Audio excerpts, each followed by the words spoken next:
MotorWeek is made possible by TireRack.com and RockAuto.com. Pat, do you realize in 40 years we've outgrown 3 Goss's garage sets and you've taped over 1,000 segments? That's a lot of car care. It sure is, John. And to think that it almost didn't happen. In the pilot show, Craig Singhaus was the mechanic. That's right. And the segment was called Motor Shop. Now, maybe had things worked out differently, I might have hosted the high road segments, and I could have driven the Wienermobile instead of him. I don't know, Pat. I wouldn't change a thing. It's worked out fine just the way it is. You can say that again.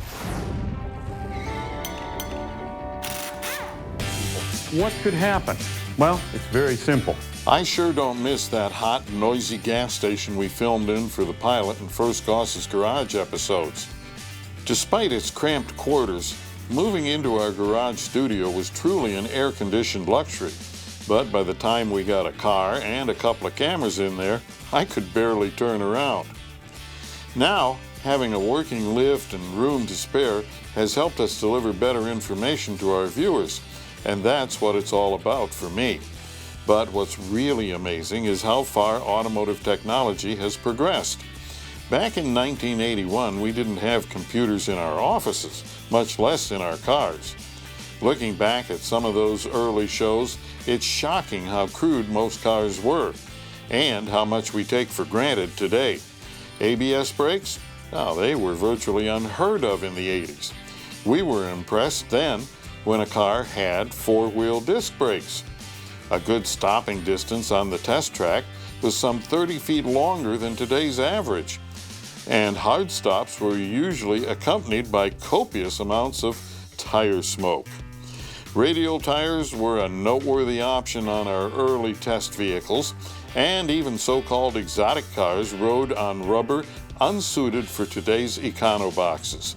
13-inch wheels were the norm, while 15s were a big deal. A luxury car was anything with leather seats and power windows. A cassette deck was considered state-of-the-art.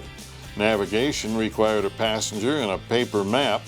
And dual-zone climate controls? Well, that meant you opened both front windows.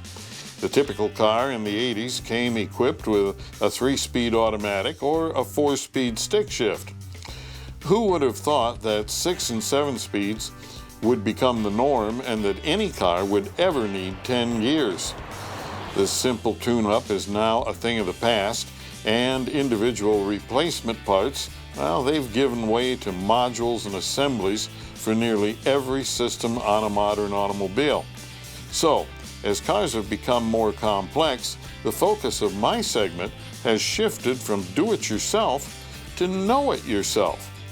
Today's vehicle owner needs to be more informed than ever to make the right decisions on finding a service provider and saving money on costly diagnostics.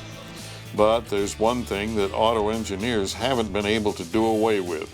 Despite all the computers and sensors and billions of development dollars, I said it in our first show, and it still holds true today. Well, the one single thing that is most important as far as the life expectancy of your automobile's engine is changing the oil.